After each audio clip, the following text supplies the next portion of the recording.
Hello, and welcome to the live stream. Whether you are joining me live now or if you are catching us on the replay, if you're new here, please say hi in the chat or in the comments so that I can welcome you. Today, we are talking about media kits. So, what is a media kit? How do you create one as a business, a creator?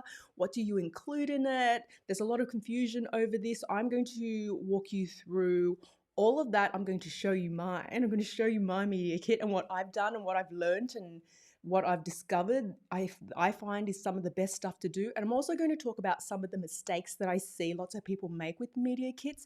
And you're not going to make that mistake because you're watching this video right now. Now, please leave a comment below if you have any questions. If you're on the chat, leave a chat and we'll get to them and I will create another video if required.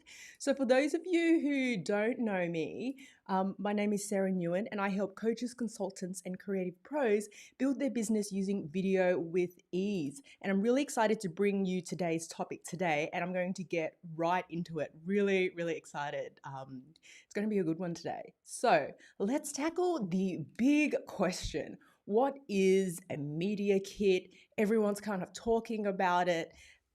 What is it? So essentially a media kit is a document of some form, normally sent to a brand, whether it's a PDF or some kind of document. It can be portrait or landscape. That's not really the point. It really is a way of getting brand deals. And the concept of media kits is not new. So it's always been around, particular with, magazines and particular with, businesses in the past. And it's a way of communicating the value and the reach that you have to someone that you're trying to get money off, an advertiser, a brand, a business. And I think it's become more relevant now that we have lots of people who are building their presence and building brands online, on YouTube, on Facebook. And now with that, it allows us as creators the chance to approach brands or have brands approach us for brand deals where we get paid to do content, where we get paid to, do advertising in some form or promotion in some form. And it really is an interesting thing that we can have this additional revenue source. So that's essentially what a media kit is. And I'm going to walk you through, a lot of it. So let's talk about why you need one. So I think the last 12 months, my YouTube channel kind of grew significantly to a point where brands started to notice me. It was a very strange thing for me. So when I reached about probably, I saw it start to creep in when I hit 5,000, definitely when I hit 10,000 subscribers, and now at 20,000, I get hit all the time. Brands start to notice you and they start to reach out to you to do collaborations with them. And having a media kit is important because it allows you, one, to be strategic on how you position yourself with the brand so that you can ask for more money. And it also allows you to be strategic in what you actually offer. So before I had a media kit and brands came to me, they would be like, hey, can you do a video for this price? And I'd be like, I don't know what I charge. But then when I got advice from someone with a bigger channel and smarter than me, he said, why don't you have a media kit? That way you can figure out what you want to charge for single or multiple video or a whole sponsorship. And I was like, oh, that kind of makes sense. So it allows you to be on the front foot and it allows you to paint the picture of what your brand and business looks like. So that's why you need one. It allows you to be strategic with how you want to price your business, or price your offering if you are to do brand deals. So let's talk about, good segue, pricing. How do you price? So I got a lot of questions about pricing because it is this really weird space, right? So it's a space now where, as a creator, we have these big brands come to us, or, you will have big brands come to you if they haven't already and want to do deals with you. So how do you price it? Are we just plucking values out of the air? And the answer is no. So I'm going to show you how I've been pricing my offerings. I'm not going to tell you what I price, but I will show you the best way that I think there is to do it. So let's get into that now. All right, so if we go over to my computer, the way that I found is the most comfortable way to figure out what your brand or what your channel, whether it's a YouTube channel, whether it's a Facebook page or an Instagram account that you have, what your following is worth, there's a site called Social Blue Book, right? And on Social Blue Book, they have a free trial. They are a paid service, but you need to remember they're offering a service. So when you connect your account, you can connect your YouTube account, your Instagram account, and a whole bunch of other social media accounts. What they will have, and I want to see if I can zoom in a little bit on this one because it looks a little small. Once you've connected your account, they will give you values for a dedicated video or a product shout out. And as you can see here, they've got low and high price ranges, medium and high price ranges. So that gives you an idea of how much to charge. But they don't factor in the time of you producing the video, the time for you to strategize about what the video will be, the time for you to edit the video. So this is the pricing that they recommend based off their, I don't know, let's call it algorithm, their smarts on what a YouTube video would be worth. So they say on the low end, $17.59, which I think is very low. $18.56 is the middle price, and then $153 for the high end. And then on top of that, I would add my production cost and time and effort for actually creating the video. So, that would vary depending on your production. You could be James Cameron. You could have like a very expensive production for your YouTube videos. It depends on how much time, money, resources that you want to charge, that you feel that you're comfortable. So this is how you kind of get an indication of how much to charge for your YouTube videos. They give you the values here. And I found it interesting because it gave me a baseline. And a lot of brands do actually use Social Blue Book, I found, to say, well, we looked up your values on Social Blue Book and we think a fair price is this. So you can kind of use this to gauge as a starting point. And it's easier than trying to pluck a number out of the air, right? So you may disagree with the values, and that's okay. But remember, it's just a price that doesn't include your actual time and production value. Okay, they've also got other, information here that you can scroll through.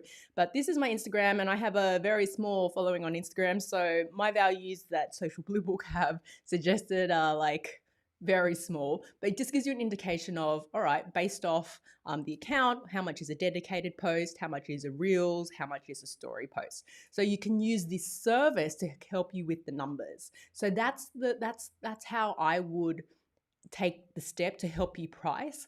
And then I would avoid too much seeing what other people are pricing, because I find that a lot of creators do that, and it's a natural thing. It's like, well, how much do you charge? How much do you charge? And it really varies depending on which niche you're in. So the finance niche will be different to the beauty niche, which will be different to the business niche. So it really needs to, at the end of the day, come to a price that you're comfortable with. And the thing that I was told, which was very insightful to me, was, come up with the number based on going through Social Blue Book, adding your value, present that to the brand. And if they say yes a little bit too quickly, it means you could have gone a little bit higher and for next time. So that's something that I learned the hard way, but it is what it is, as they usually say. So let's go into, now that you know how to figure out your pricing from Social Blue Book, what do you actually include in your media kit? Okay, so this is I'm showing you my media kit, but I've varied it a little bit for demonstration purposes. And I'm going to break down what I've actually included. So in my media kit, I've got, let's look at it here, 5 actual pages. And I've built mine in Canva. Why Canva? I just find it really easy to make it look really good, because you can add all of the images, all of the text, you can add all of the elements, the icons, the colors from one place. Unlike if you're using InDesign or Photoshop, where you have to bring everything into the tool, with Canva, I find that it's already there. So this is what mine looks like. I do also recommend with Canva that you consider using 2 types. So if you go to Canva, and in the description is my link to the paid version of Canva that you can get for free for 30 days. So you can try them out and see if you like them, or you can just use the paid one for free for 30 days. There are 2 things that you can look for. One is media kits. So they do have a lot of templates for media kits. I find that they're a good starting point, but they're not complete. You need to fill in the gaps a little bit. So that's one that you can search for. And you'll see here that there are so many different templates that you can choose. The other template that I would recommend you consider in Canva for your media kits is if you search presentations, right? Because their presentation templates, beautiful. The designers who work on the presentation templates get that what a presentation needs to include. And let me just show you. They're just really well done, and they're well. Hopefully, this is an actual one. They're just well structured for an actual presentation. So they'll have all of the elements and just beautifully done. So consider those two. Consider either a media kit or consider using a presentation template. You can always, create a couple and just see which one feels right for you. So that's how I would choose which template to use in Canva. The whole thing with Canva is that you have templates, so you don't have to design from scratch, right? And that is what will save you time.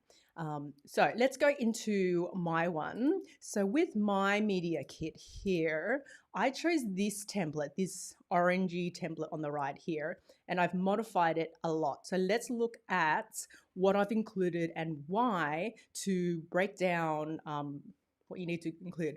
I don't include a cover sheet or a cover page. I feel that's very high school. That's very college, and we're not there anymore. We don't need to do that.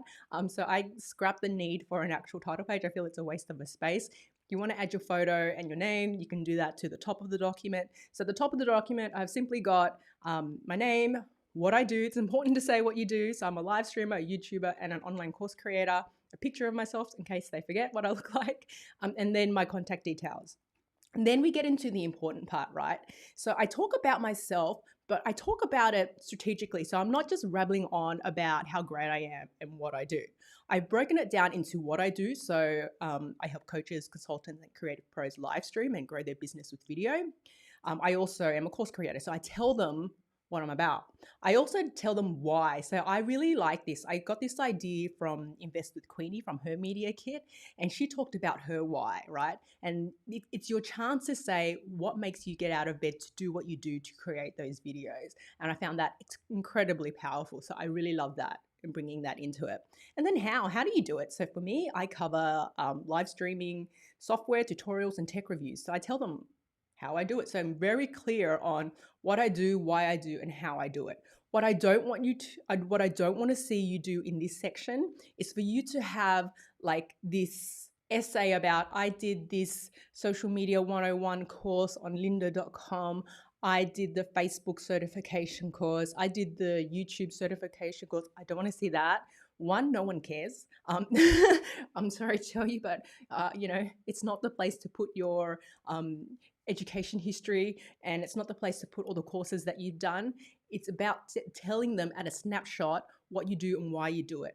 I would consider putting a line in, if you have experience in a certain industry, I would throw in there maybe, I've been in this industry for 10 years, 5 years, whatever it is. My channel may be new, but I'm not new to this industry. So I would put that in, but I wouldn't put your rap sheet on, every single course that you did and every single school that you went to. This is not, a work resume. It's kind of like a brand resume. So you need to kind of shift that thinking a little bit. So the other thing that I've got on the document is my audience. Okay. So I talk about who I personally target. And this is important, particularly when a brand is looking at you because they're looking to see if your audience matches with theirs. And this is what brings them in. Okay. So people who have a small channel, people who are just starting out, if you're struggling a little bit, this is where brands will see the value in you, even if you're small, because size doesn't always matter that much. A lot of the brands are looking for alignment in audience over the number of subscribers that you have. So audience, I just call it out. So these are the people that I target. This is my target audience, and you adapt it for who your audience is. Now, in this section here, where you can see top ages, audience, top viewer locations, these are the numbers from my YouTube analytics. So I just plug them in there. If you don't have numbers from YouTube analytics, you can just leave it at who your audience is and leave the breakdown of who your audience is without the numbers, if you know what I mean. So if you've just started your channel and you don't have percentages, just put down your top ages, just put down, your audience, just put down where you feel that they are from. So that's what I would do if I was a smaller channel. Now, let's go into the stats. So I feel it's really important that the best of your abilities, let's try to fit this page, you include stats of some sort. So in this section here, I have screenshots of my YouTube analytics. And the reason that I've done this is, one, it looks pretty good.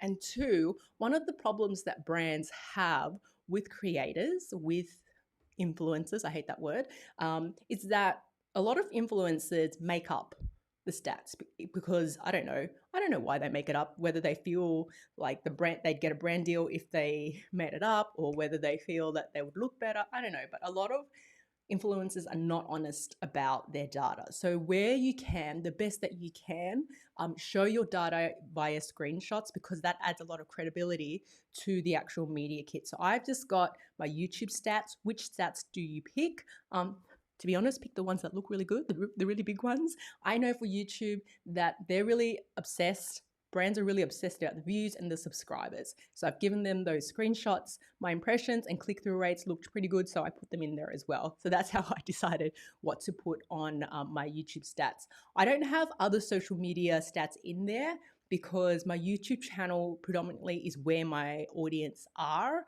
I will be adding my Facebook page stats, but I haven't got them at the moment. I just haven't had time. Just so busy. So add the stats for the social media platforms that make sense to you. Views are always a good one. Impressions are always a good one. Subscribers are always a good one to start with, and get those screenshots from your analytics within the app, or within your account. So that's what I would include in the actual stats. So take another page to do one for YouTube, one for Facebook, one for Instagram, if that's all the accounts that you have. So I just have one. Now, I also have a page that includes my website stats, right? Now, I know I just said put all your screenshots in, but I just wanted to make it look a little bit prettier. And I can back this up if a brand did say to me, okay, well, show us over the 6 months the screenshot in Google Analytics. So this is actually true data. It's not actually made up. So I can back it up, and I'm comfortable doing that. And I just wanted to represent it this way. So I showed them the number of page views, unique visitors, time on site. I also showed them traffic sources, so where people are finding my website from, and then the popular topics. I just positioned them like that so that the brand understands on my website, what am I talking about? Remember, we're trying to get that alignment. We're trying to position ourselves so that the Canons, so that who else has a lot of money? Sony, so that all the big brands can see, okay, these are the topics where we're kind of aligned, right? We're trying to paint that picture so they go, yes, tick this audience. Yes, tick this topic. So we're trying to paint that picture so that they understand what we actually do.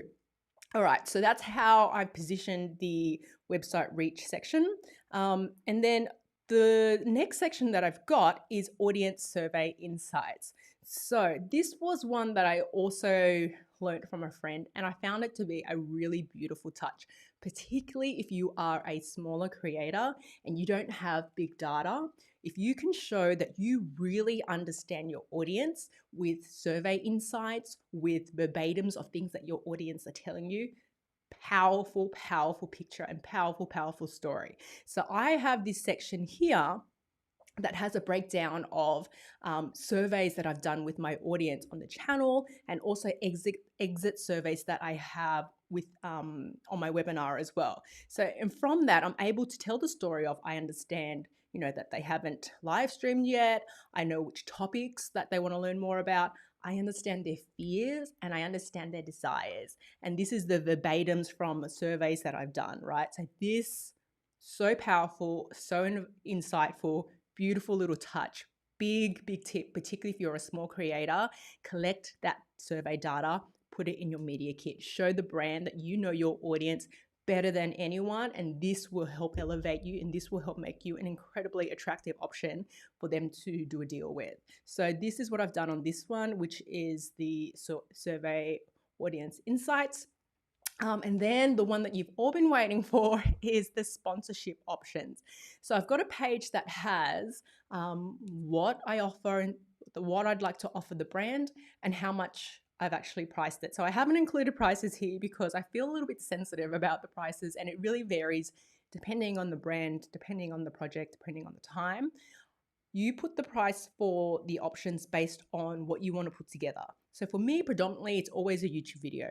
They always want video. So I've figured out a single video price, multi-video price, or a brand sponsorship that we can talk about. So these are the three options that I've come up with. You come up with the option that works for you. You may include with that an Instagram post, a Facebook post, a tweet, whatever it is, and then you price it based off one, the values that you found on Social Blue Book, plus the time for strategy and production to actually deliver these. So that's what I've done here, and that's what I recommend you do as well. Yeah, that's it. I've also put here brands that I've worked with. So you could put brands that you've worked with. You could also put, if you're a smaller creator, other creators that you've worked with, which is a nice little touch to put so they can see alignment. It's all about alignment, and that's what you would include in the media kit. Within Canva itself, I've got a link in the description to a tutorial on how to use Canva. Everything is a matter of using the templates, using the elements on the right-hand side. So searching for elements, whether you're looking for graphs, I find the graphs are really great. So you can create, the pie graphs and the bar graphs and the line graphs simply by clicking on them and then dragging them onto the page, and then playing around with the values. So use Canva to create all of your elements. There's obviously the graphs there. You've got the text elements, so you can have beautiful text.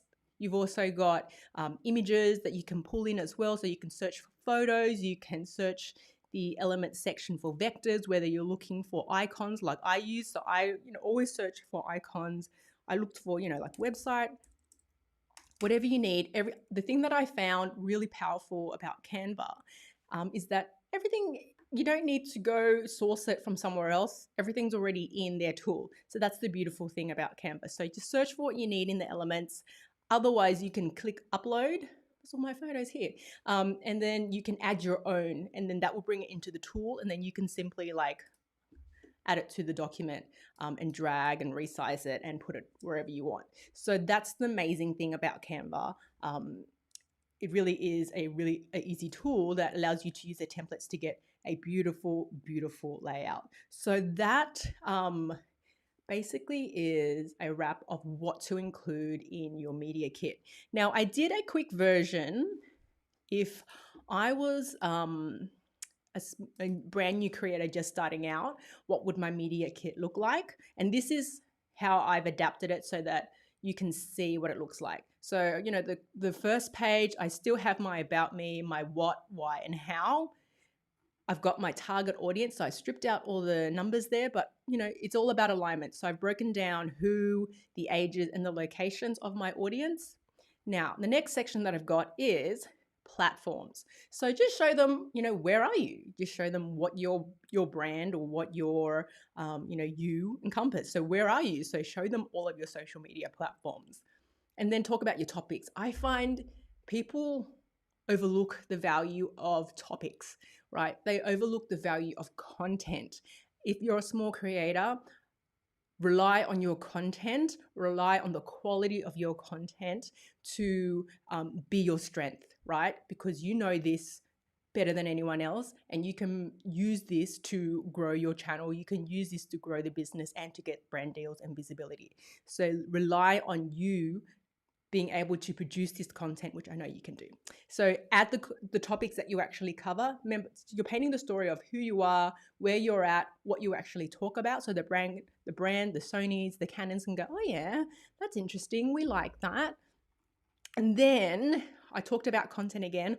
I would showcase them. So if you are just starting out and you don't have content yet, build it out, record it, put it out there, and then put it in your media kit. So I've got this document here where it's fictitious.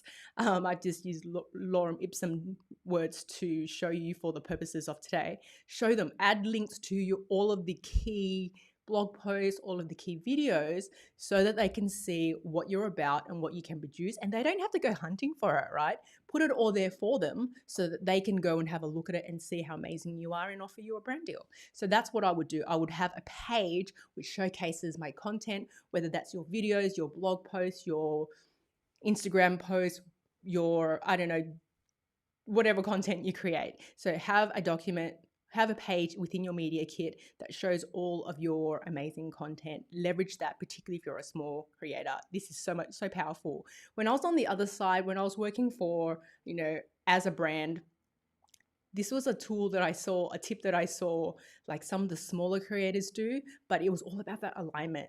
The brand liked it because they were like, okay, they haven't got a massive amount of subscribers, but they're subject matter experts and people will listen to them. So little tip here from my past life there. Okay, testimonials. So if you're a new creator just building out your media kit, definitely add testimonials where possible. And I'm saying this, like, don't fill the whole thing with testimonials, but it just helps to add a little bit of credibility to help you fill out the media kit, right? Add testimonials from clients, from brands, from projects that you've worked on, from people who kind of vouch for your expertise. And that's the point of this, painting that story, showing people what you are all about. Then we have do your survey insights. So regardless if you're a big or a small account, you can do surveys. You don't have to necessarily do like massive surveys. It could just be smaller surveys. It could be like interviewing your potential clients. It could be interviewing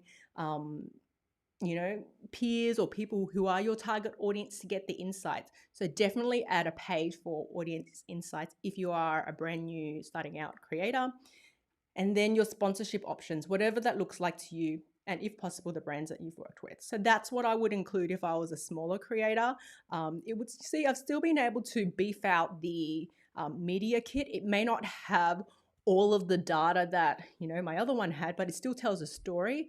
And I think it still shows that as a creator, you're still valuable because you understand the audience. And that's what the brands really want, that audience alignment. So that brings us there. Now, let's come back to me. Let's talk quickly about, before I get to some of the comments, what are some of the mistakes to avoid? So the biggest gripe that brands have with creators and influencers is when they're not transparent about their data, when they make it up. There was a influencer that I was working with, and she had massive amount of Google traffic. So oh man, it was really impressive. So she was doing about 20 million views per month. And then something happened, perhaps Google algorithm changes, perhaps a whole bunch of other things. And that dropped right down to quite low, so way below 1 million. And she was, you may go, it's still 1 million. And I was like, it's still 1 million. But for her, she's like, I went from 20 million to 1. And then she's like, is there any way we can doctor this? And I was like, why would you do that? Why would you falsify the data, given that this is where you're at? And I understand that it's kind of painful that you all of a sudden had a change in the number of views that you've had. But if you falsify it and the brand goes off this false number and you pretend that you're still at 20 million views and you're not, and then they give you this brand deal and then you create all this content and it doesn't get the results that they're expecting of you at 20 million, then that looks bad on you, right? So don't falsify your document. You don't falsify your documents, don't falsify your data. Be really honest with your data. You are at where you're at, and let your content sing to the strength of your brand. So that's one of the biggest mistakes that I see creators make. They're really nervous about looking bad because their numbers are small, but you'd be really surprised. So be honest with your data. Show your data as you start to get it right. So as you start to create content, as you start to see your YouTube analytics, your Facebook page insights populate, start to show it where you can and don't falsify it. The other mistake that I see creators make in their media kit is they don't actually talk about they don't actually talk about how they bring value. So they'll talk about their rap sheet, their history, every course that they've done, which is not valuable, as I mentioned. But they don't actually talk about, what topics they talk about. They don't actually talk about their audience. They just talk about themselves. So it's kind of about you, but it's more about you in terms of how you understand your audience, the people you reach, and the content that you put out. So make sure that you don't make those mistakes, and I know that you won't because you've been watching this live stream today. So that essentially wraps up today's live stream. Lynn's on fire says, your media kit is so organized. Thanks for sending this to me. So this is Tiffany. Hi, Tiffany. Thanks for watching.